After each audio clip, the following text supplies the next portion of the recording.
Начинаем наш пресс-брифинг. Перед вами выступит первый заместитель главы специальной мониторинговой миссии в Украине Александр Хуга. Рядом с ним сидит руководитель регионального донецкого офиса СМО ОБСЄ Ольга Скриповская. Please, Alexander, the floor is yours. Thank you, Masha. Good evening, and apologize also on my behalf for our late arrival here.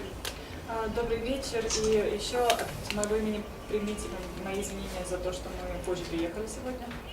But I can explain you why we were late. Но я могу вам объяснить, почему мы опоздали. We came from Novosovsk on the M14 road that leads to Mariupol. Мы ехали по направлению от Новоазовска по дороге М14, которая ведет в Мариуполь. And just at the intersection that goes to Sakhanka, a kilometer before Shirokino. И как раз на перекрестке с дорогой, которая ведет в населенный пункт Саханка, где-то за километр до Широкино. We have been told that the road ahead of us, the 1 kilometer, has not been demined. Нам сказали, что дорога, которая находится перед нами, этот 1 километр дороги, не был разминирован. So we were forced to take a detour up north through the Oktyabr checkpoint and then come from the western side to Shirokino. Поэтому нам пришлось, мы были вынуждены сделать объезд через пропускной пункт в Октябре и приехать в Широкино с западной стороны. So what is normally a 1-minute drive turned out to be an over 1 hour detour. Поэтому если обычно нам бы это заняло около минуты времени, в этот раз пришлось объезжать целый час. I have asked 1 week ago in writing the Joint Center for Control and Coordination to make that road passable. И неделю назад я просил СЦКК, совместный центр по контролю и координации в письменной форме, сделать эту дорогу доступной для нас. The Joint Center for Control and Coordination has the overall coordination to demine and to run mine action. У СЦКК, у совместного центра по контролю и координации, есть обязанность в общих чертах координировать работы по разминированию. But of course it's the sites themselves that have the actual responsibility to do that. Но, конечно, ответственность непосредственная за эти работы лежит на сторонах. In that specific case, they haven't done so, and in particular the so-called DPR has failed to remove the mines that would have enabled us to visit Shirokino faster and see you earlier today. И в данном конкретном случае сторонам не удалось это сделать. В частности, стороне так называемой ДНР не удалось устранить мины с той стороны, и если бы это было сделано, мы бы смогли встретиться с вами раньше. But the Joint Center as well has failed to facilitate the coordination of mine action. Но СЦКК также не удалось координировать и содействовать проведению таких работ по разминированию. They were helpful, of course, in many ways, but they have failed to complete the task. The evidence is that I'm late here today. Они, конечно, нам помогали разными способами, но они, к сожалению, не смогли выполнить задание, и доказательством тому является то, что я сегодня опоздал. We eventually managed to have a patrol inside Shirokino from the western side. В итоге нам удалось провести патруль в Широкино, заехав с западной стороны. We were accompanied by a representative of the Ukrainian side in the Joint Center and managed to go as far as the school in the center of the village. Нас сопровождали представители СЦКК с украинской стороны, и нам удалось дойти аж до школы в населенном пункте Широкино. Of course, the citizens of Shirokino, they will ask us, when can we go home? Конечно же, жители Широкино будут спрашивать у нас, когда мы можем вернуться домой. We will have to take this question to Minsk and ask the sides, when can the citizens of Shirokino go home? И нам придется этот вопрос адресовать в Минске и спросить там, когда же граждане Широкино смогут вернуться в Широкино.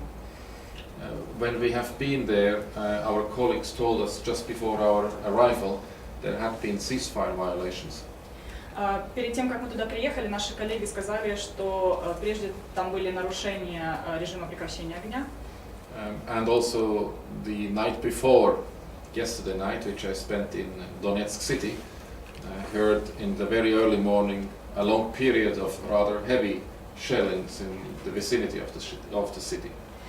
И вчера ночью, которую я провел в городе Донецке, утром мы слышали достаточно тяжелые обстрелы, которые происходили неподалеку от этого населенного пункта. You know, the Secretary General of the United Nations has called for a period of peace during the Olympic Games.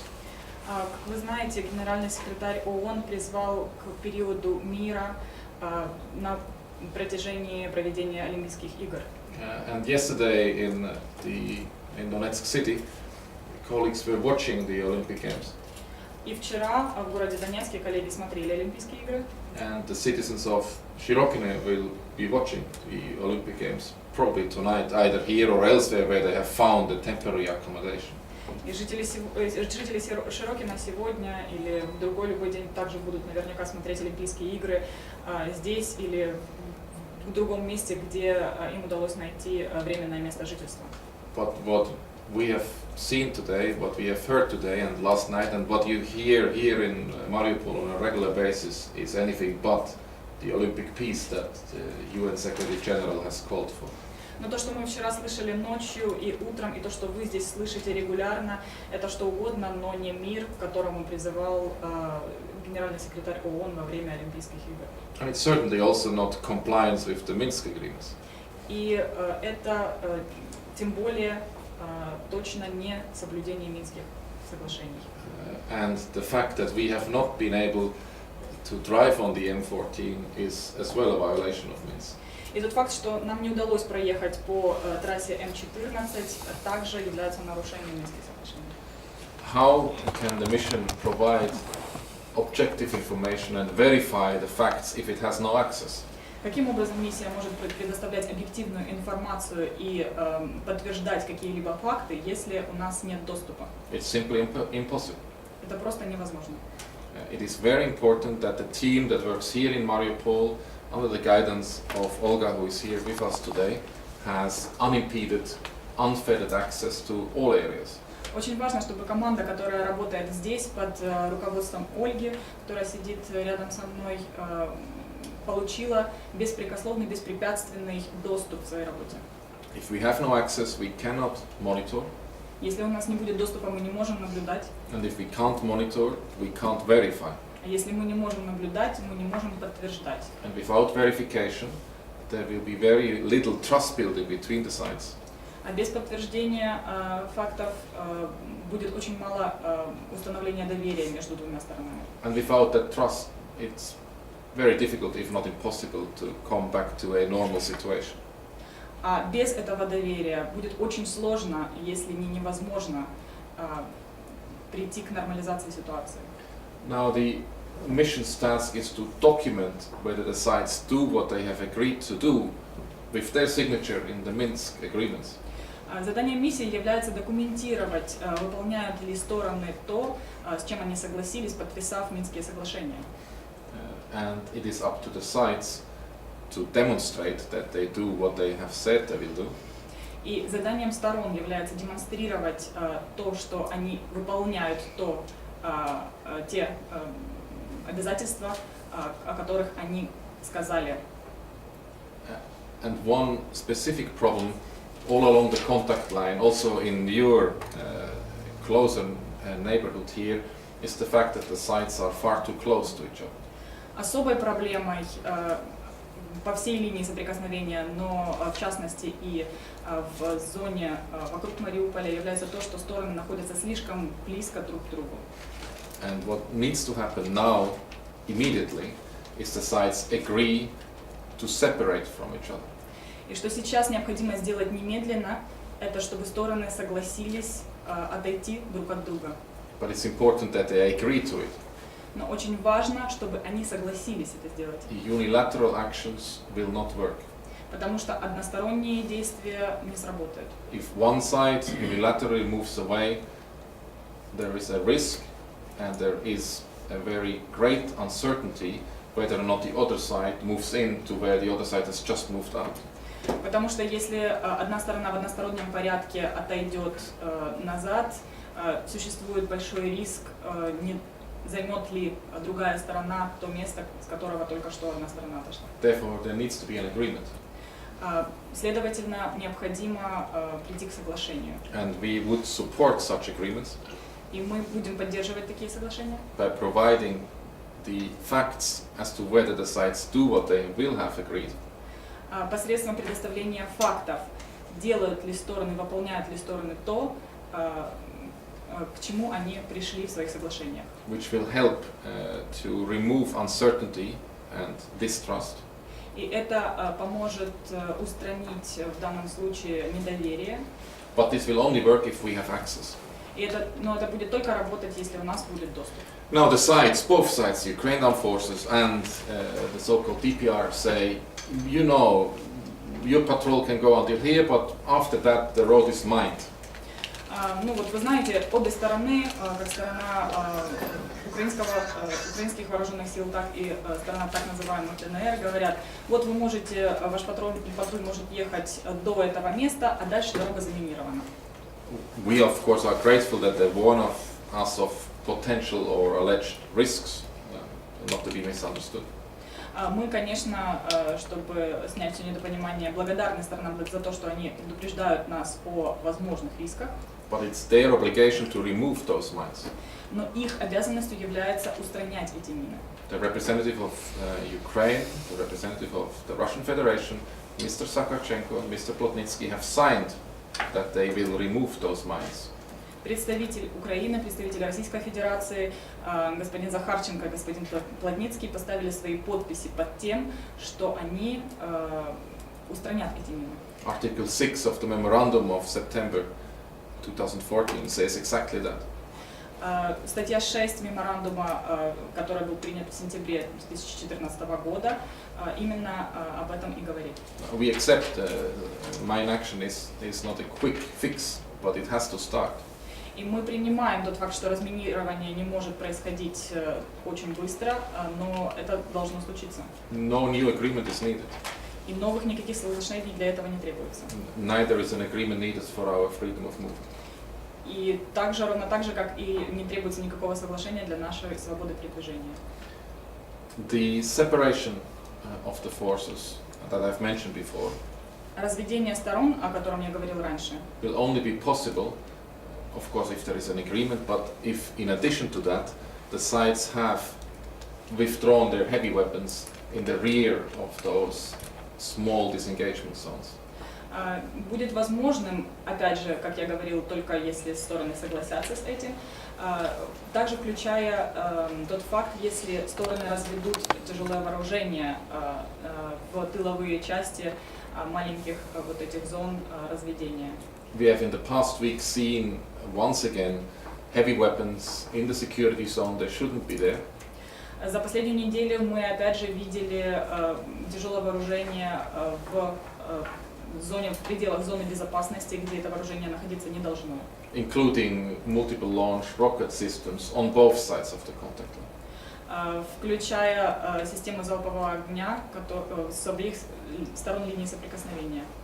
Now, the proximity of the forces, the presence of mines, the continued ceasefire violations and the use of heavy weapons has a very severe impact on the civilians that live nearby the contact line.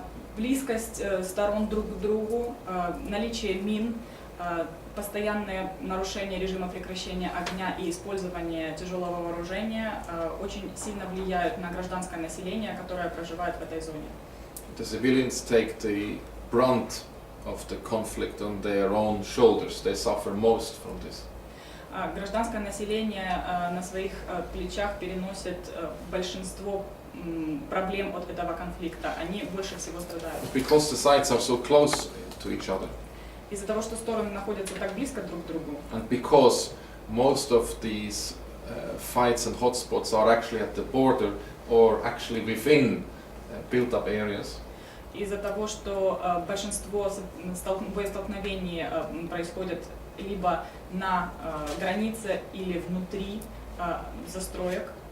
These places are heavily affected by the fighting, and I just have to point to Shirokine to make everyone clear what will happen if the sites are too close to civilian areas. Из-за этого эти места очень сильно страдают от боестолкновений, и я могу привести в пример только Широкино, для того, чтобы указать на то, что может случиться, если стороны будут находиться друг к другу близко. It's the same if you go up the line near Pavlopil, Pikuzi, former Komiternove, Marinka, the airport in Donetsk, Avdiivka, Jasinovato, etc. It's everywhere the same sad story. Но все тоже происходит, и если ехать дальше на север по линии соприкосновения Павлополь, Пикузы, бывшая Коминтернова, далее это аэропорт в Донецке, Авдеевка, Ясиноватая, та же печальная история. And in all of these places, the civilians get their houses destroyed. Во всех этих местах у гражданских разрушены дома. They get their livelihoods destroyed. Их жизнеобеспечение разрушается. They get injured and killed. Их ранят и убивают. We every week document the sad fact that civilians are still being killed in this conflict. И еженедельно мы фиксируем грустные факты о том, что гражданские до сих пор погибают в этом конфликте. They stand for hours in queues to cross the contact line. Они часами стоят в очередях для того, чтобы пересечь линию соприкосновения. Their infrastructure gets destroyed. Их инфраструктуру разрушают. Their water, gas and electricity supply is interrupted or doesn't exist any longer. Подача воды, электричества или газа прерывается, либо больше не существует. Their kids can't go normally to school, especially if they have to cross the contact line. Их дети не могут нормально ездить в школу, особенно если для этого им нужно пересекать линию соприкосновения. They can't go normally to work across the line. И они не могут ездить нормально на работу через линию They can't соприкосновения. visit their friends across the line. Они не могут встречаться со своими друзьями, которые живут за линией. They can't go and pray for their dead on the graveyards across the line. И они не могут ехать и чтить память умерших за линией соприкосновения. And this now for a very, very long time already. И это уже продолжается очень-очень долгое время. It's enough. Nobody would disagree with me. И этого уже достаточно. Я думаю, что со мной согласятся все. And I think it is possible that this conflict can be solved. Я думаю, что возможность разрешения этого конфликта есть. I'll give you an example why I believe that this is possible. Я приведу вам пример, почему я верю, что это возможно. I was yesterday in the water filtration station in Donetsk, Ясиновато. Вчера я был на фильтровальной станции в Донецке Ясиноватой. It's in between the lines where most of the ceasefire are normally registered by our monitoring mission. И это между теми линиями, где фиксируется большинство нарушений режима прекращения огня в перспективе нашей миссии. Day and night. Как днем, так и ночью. But while we were there, Но пока мы были там, it was silent было тихо. for hours. На протяжении нескольких часов. And that is evidence И это является доказательством, that even if they're close, but if they want to keep the fire down, что даже если они находятся близко друг к другу, но они хотят не стрелять, they can do it. они могут это сделать. So it's not impossible. То есть это не невозможно. And if they don't want, Но если они не хотят, then we, all of us, must demonstrate that they have to. тогда мы все должны продемонстрировать, что они должны это сделать. The SMM reports day and night of what is happening at the contact line. СММ днем и ночью отчитывается о том, что происходит у линии соприкосновения. And you, the media, do the same in your own way. И вы, как представители средств массовой информации, делаете то же самое по своим каналам. We will continue to support this process, Мы будем продолжать поддерживать этот процесс, but it's the will of those who have the command power over the sites that have the ability to stop this nonsense. но для этого необходимо желание, воля тех, у кого есть возможность контролировать стороны, и тех, кто может остановить этот конфликт. We will document whether they do so, Мы будем документировать, выполняют ли они это, but it's up to those who have signed the Minsk agreements to do what they have agreed to do. но обязанностью выполнять то, к чему они пришли в своих соглашениях, является обязанностью является сторон. This should serve as an introductory comment, and I'm willing to take any questions that you have, if I can answer. Это был вступительный комментарий, и я могу ответить на любые вопросы, если они у вас есть. Есть вопросы, пожалуйста, представляйтесь только. Добрый вечер, Тимофей Львутин, телеканал «Мизбан». Александр, будьте добры, прокомментируйте ситуацию с якобы украинскими диверсантами возле Крыма. Ситуация следующая, то есть российские службы, ФСБ заявляют о том, что в ночь 7 на 8 при поддержке артиллерии, БМП прорвались украинские диверсанты и была совершена попытка совершить теракт. Зафиксировали миссии ОБСЄ в эту ночь в районе Крыма, то есть с украинской территории, понимаю, что в России, в Крым это российская сторона не пропустила в Крым. Зафиксировали миссию ОБСЄ, в частности, работу артиллерии или же, например, БМП, или вообще у кого-либо перестрелки, или применение вооружения на границе с Крымом сейчас.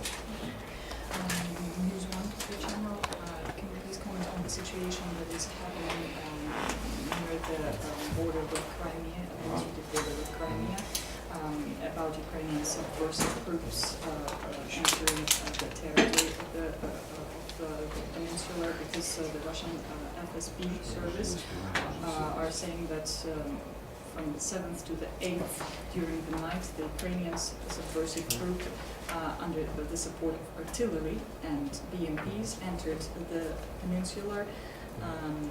So the question is whether the mission has registered any use of artillery or BMPs on the Ukrainian side, of course, because we understand that the Russian side did not allow the mission to enter the peninsula. But was there any kind of fighting or use of artillery, BMP registered by the mission in the area of administrative border? The OSCE Special Monitoring Mission, as a civilian unarmed monitoring mission, operates in 10 locations across Ukraine. СММ ОБСЄ, как гражданская невооруженная наблюдательная миссия, проводит свою работу в 10 местах в Украине. And one of this team is located in Kherson. Одна из команд находится в Херсоне. And one task of that team of our mission there is to patrol the administrative boundary line between Kherson, Ukraine mainland, and Crimea. И одним из заданий этой команды в Херсоне является патрулировать административную границу между Украиной и Крым. And there, in particular, the free entry-exit points across the administrative boundary line. В частности, там три пункта въезда-выезда через административную границу. So they are working in Kalanchak, in Konjar, and in Chambliak. Они работают в Каланджаре, Конджаре и Чангаре. Чангаре. And in these areas, the monitors, as they do here, they are speaking to civilians, to Ukrainian border guards, and make their own observations on these exit-entry points. И в этих местах, точно так же, как и здесь, наблюдатели разговаривают с гражданским населением, также с пограничниками и наблюдают за ситуацией, которая там происходит. But we cannot confirm the reports of alleged events in Crimea based on the observation of our monitors there. Но мы не можем подтвердить факт событий, которые происходят на границе с Крым, основываясь на отчетах наших наблюдателей, наших команд, которые там работают. We have meanwhile increased the number of patrols in the area. За это время мы увеличили количество патрулей в этой зоне.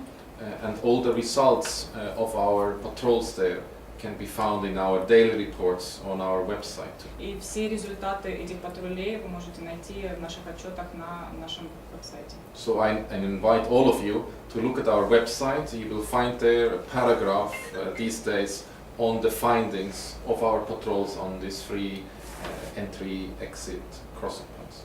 И я призываю вас всех посмотреть на наши отчеты на веб-сайте. Там будет абзац, конкретно посвященный нашим результатам наблюдения того, что происходит, за тем, что происходит непосредственно на этих местах въезда-выезда на административной границе. Продолжение темы. Вот, от вас прошла информация в СМИ, что дополнительные наблюдатели отправлены в район Крыма. С какой целью? Это до конфликта было, после, и вот с какой целью? Вот что-то вы дополните, может быть, ту информацию, что была раньше. Буквально несколько дней назад. To continue this topic, there was information in the media about additional monitors being sent to the area of Crimea.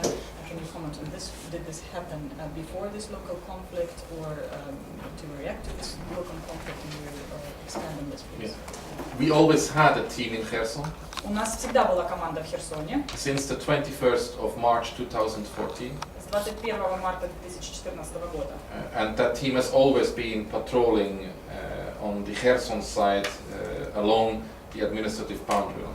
И эта команда всегда патрулировала возле Херсона и вдоль линии административной границы. And as of this week, и начиная с этой недели, we have added additional patrol resources to increase the amount of patrols in that area.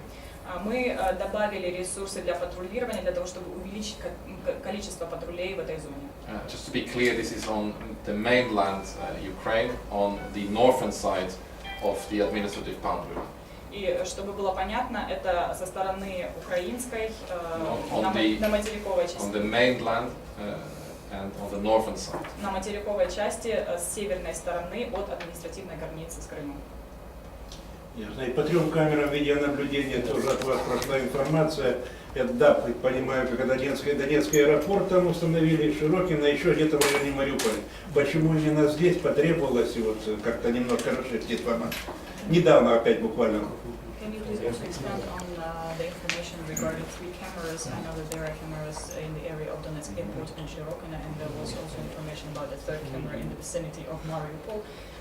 Why exactly in this area? Can you please expand on that? I'm not sure to what report you refer to. Я не совсем понимаю, каким заявлением СМИ вы апеллируете. But we can confirm that we have a camera to the west of the village of Shirokino that is operational at the moment. Но мы можем подтвердить, что у нас есть камера на запад от населенного пункта Широкино, которая в данный момент работает. And you will see that in our daily report every day there are reports of this camera. И вы можете видеть, что в наших ежедневных отчетах есть информация о наблюдении этой камеры. We have a camera in Avdiivka that is operational. У нас есть камера в Авдеевке, которая также находится в рабочем состоянии. And we have a camera location in the Oktябрь mine on the southern side of the Donetsk airport. Также у нас есть камера на шахте Октябрь с южной стороны от Донецкого аэропорта. Which is currently undergoing maintenance, but will be live by this weekend again, and will be delivering imagery from there too. И эта камера сейчас находится в стадии ремонта, но она к концу этой недели начнет работать, и мы также оттуда будем получать картинки. Все камеры установлены давно, я так правильно понимаю, нет? So if I understand correctly, all these cameras have been installed quite a long time ago, right? The first one was here in the west side of Shirokino. Первая была установлена здесь, на запад от Широкино. And then the ones around the airport followed later. But you're right, this is quite a while ago. А 2 другие были установлены затем вокруг аэропорта, но вы правы, это но было это достаточно полгода назад, год назад было. Просто я вот информацию, именно от вас информация, что вот ОБСЄ дополнительно установила 3 камеры видеонаблюдения в зонах активных боевых действий в районах Донецкого аэропорта, Широкино и Мариуполь. Информация, вот, ну, по крайней мере, конец июля, вот начало августа. Так я уточняю, это старая информация, но как она тогда сейчас появилась? Или же дополнительно все-таки 3 камеры установили? Вот я хочу уточнить.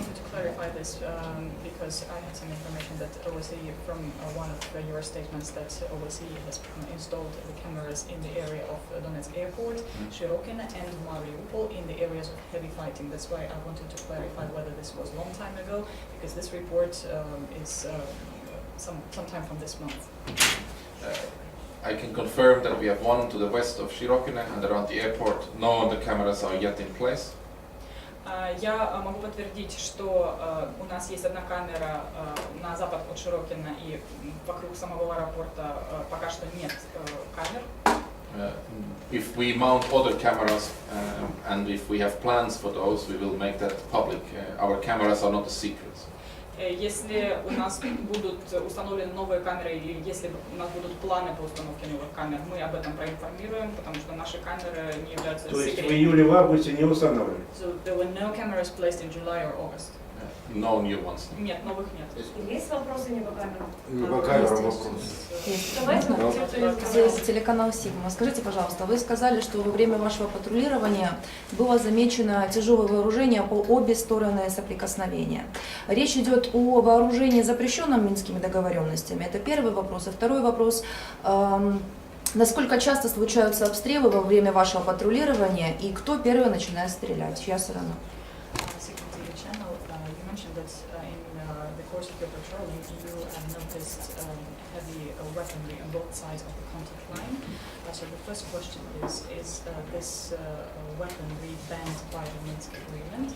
And the second one, how often in the course of your patrolling you encounter shelling and who starts shelling first? Thank you. Yes, with regard to your first question, any heavy weapon in the area of the security zone is a violation of Minsk. If they're in use or not, it doesn't matter. Касательно вашего первого вопроса, любое тяжелое вооружение в зоне безопасности, так называемой, вне зависимости от того, используется оно или не используется, это нарушение Минских соглашений. And if you read our reports, you will see a section. It says, in violation of the withdrawal lines, the SMM has seen the following weapons, and then the whole list of weapons comes with the locations where we have seen them. Если вы посмотрите наши отчеты, у нас есть раздел в отчете, где мы пишем, что СММ ОБСЄ наблюдала в нарушении линий отведения следующее вооружение, и затем идет список вооружений с местами, где мы их наблюдали. And with regard to your second question, on the course of the patrol I have joined, Касательно второго вопроса, в течение патруля, к которому присоединился я, we haven't encountered ceasefire violations directly. Мы не слышали нарушений режима прекращения огня непосредственно. But when our patrols do register them, Но когда наши патрули действительно фиксируют в ходе патрулирования or эти follow нарушения, up the damage after the fighting stopped, или затем наблюдают за результатами этого обстрела, когда обстрелы прекращаются, то есть за разрушениями, or when our cameras catch the fighting, или когда наши камеры ловят момент боестолкновений. they report so, and you can read that in our daily report. Обо всем об этом мы отчитываемся, и вы об этом можете прочитать в наших ежедневных отчетах. And if you're interested, you should read what our camera here in Shirokine sees around the clock, especially in the night. Если вам интересно, вы также можете прочитать о том, что видит наша камера здесь недалеко от Широкина круглосуточно и особенно ночью. And you can see that there is fighting coming from the east to the west, but also from the west to the east on an almost equal basis. И вы можете увидеть в отчетах, что огонь ведется с востока на запад, так и с запада на восток, практически в равных количествах. Есть еще вопросы? Да, извините, я быстро уже. Все-таки по поводу Крыма хотелось бы услышать, было ли зафиксировано, может, какие-то выстрелы, звуки взрывов. Возможно, миссия ОБСЕ выезжала, смогла попасть на место, где якобы должен был быть совершен теракт, зафиксировала какие-то воронки. Также вы сказали, что общались с местными жителями, ваши наблюдатели. Что говорят местные жители? Слышали ли они, может быть, что-то по поводу там обстрела, поддержки артиллерии? Вот есть ли хоть какая-то информация по поводу Крыма? To come back to the issue on Crimea, would like to clarify whether your monitors in the course of their patrolling heard any single shots or maybe explosions there in the area of administrative boundary, or maybe they have visited the area of the alleged terrorist act or examined the craters there, or you were also saying that the mission members are speaking to the local civilians, so maybe the civilians were referring to some kind of shelling or shooting that they had heard. As I mentioned before, Как я и раньше уже говорил, based on the observation our monitors have conducted there thus far, Основываясь на наблюдениях, которые провели наши наблюдатели в этой зоне на сегодняшний момент, including what they see, what they hear, включая то, что они видят, то, что они слышат, they cannot confirm the allegations that you made reference to. они не могут подтвердить обвинения, на которые вы ссылаетесь, Не я, Российская Федерация. которые вы привели. Понял, thank you. И еще один вопрос, тоже по поводу теракта, короткий. Another question, В Луганске же есть миссия ОБСЄ, верно? about the terrorist attack. Is there a representative office of OSCE mission in Lugansk? I was there a few days ago, yes. Да, я Да. был там несколько дней назад. Скажите, что зафиксировали сотрудники миссии ОБСЕ по поводу теракта машины Плотницкого? Взорвалась ли она все-таки? И был ли в машине господин Плотницкий? Can you please tell us what OSCE mission has documented with regard to the explosion with Mr. Plotnitsky's vehicle? Did it actually explode, and was Mr. Plotnitsky inside the vehicle? We have issued a report on this incident. Мы издали отчет по поводу этого инцидента. On the 6th of August at around 7:15 in the morning, our monitors heard an explosion from one of their accommodation within Luhansk city. 6 августа приблизительно в 7:15 утра наши наблюдатели слышали взрыв, находясь у себя дома в городе Луганске. They went to the location there, which was some 500 meters away from the accommodation where the monitors stay. Они пришли туда на место происшествия, которое находилось где-то за 500 метров от их места жительства. When they arrived, the area was already cordoned off by so-called LPR members. Когда они пришли на место происшествия, это место уже было отгорожено представителями так называемой ЛНР. So the monitors observed from a distance of approximately 30 meters to the incident site. Поэтому наблюдатели наблюдали за местом происшествия где-то с расстояния 25-30 метров. And they assessed that the explosions has been caused most likely by an improvised explosive device. И их оценка является то, что взрыв был результатом подрыва самодельного взрывного устройства. Which most likely has exploded, so they have assessed in a distance of approximately 2 meters from that car that was still there. И это взрывное устройство, по их оценке, с большой вероятностью взорвалось на расстоянии около 2 метров от этого транспортного средства. And the car was a Toyota Land Cruiser Prada that they have seen there. Машина была Toyota Land Cruiser Prada. All windows were out and the curtain airbags were down. И все окна были выбиты, сзади подушки безопасности также были сработаны. So-called LPR members told us that there were 2 casualties. Представители так называемой ЛНР сказали, что было 2 жертвы.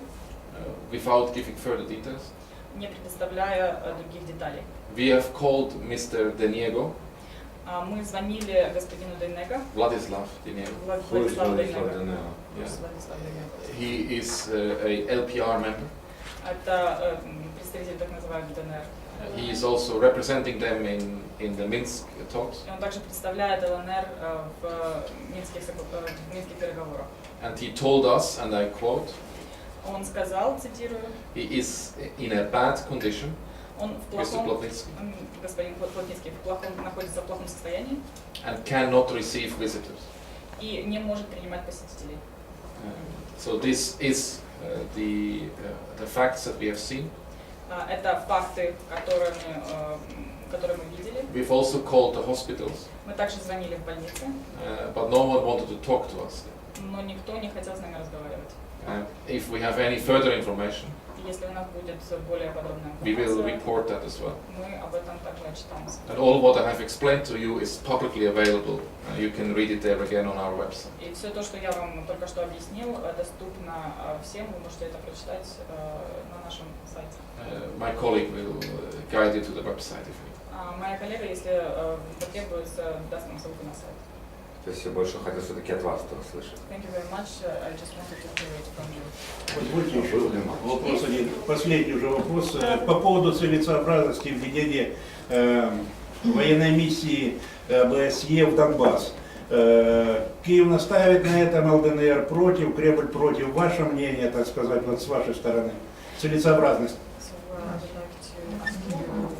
Большой вопрос. With regard to the military mission of OBSЄ in Ukraine, Kiev is insisting on the military mission, and the LDPR, DPR are against it, and is also against it.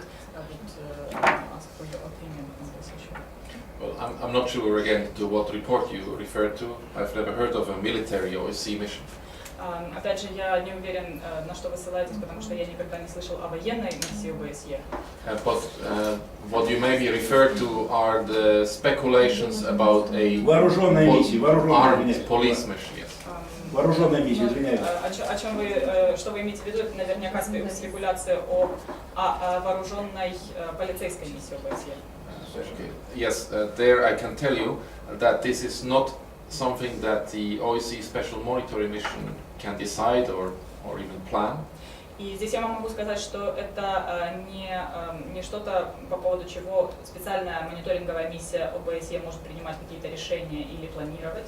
This is the task of the 57 participating states. Здесь решения принимают 57 стран-членов ОБСЕ. They need to discuss this in the Permanent Council in Vienna, in Austria. Им необходимо обсудить это на заседании постоянного совета в Австрии в Вене. And all 57 participating states need to agree to such a plan in a consensus vote. И все 57 стран-членов ОБСЕ должны согласиться принять такое решение консенсусно. But I have to reiterate, the OSCE Special Monitoring Mission is an unarmed civilian observer mission. Но я должен подчеркнуть, что специальная мониторинговая миссия ОБСЕ является невооруженной гражданской наблюдательной миссией. Ну, так как господин Хуга изнутри знает ситуацию, его мнение, он не принимает решения, но видит изнутри. Вот его мнение, целесообразно или нет? Уточним просто, не так ответил. You are not taking any decisions, but just your opinion is worth launching such a mission. Also, that is a question the participating states have to decide. Это также вопрос, на который должны ответить 57 стран-членов ОБСЕ. That is their prerogative. Это их прерогатива. And it's their decision that guides any field operation. И согласно их решениям затем запускаются любые операции в поле. Спасибо. Есть еще вопросы? Спасибо всем. Okay. Thanks for the interest and sorry again for being late tonight. Спасибо за ваш интерес и еще раз приносим свои извинения за опоздание.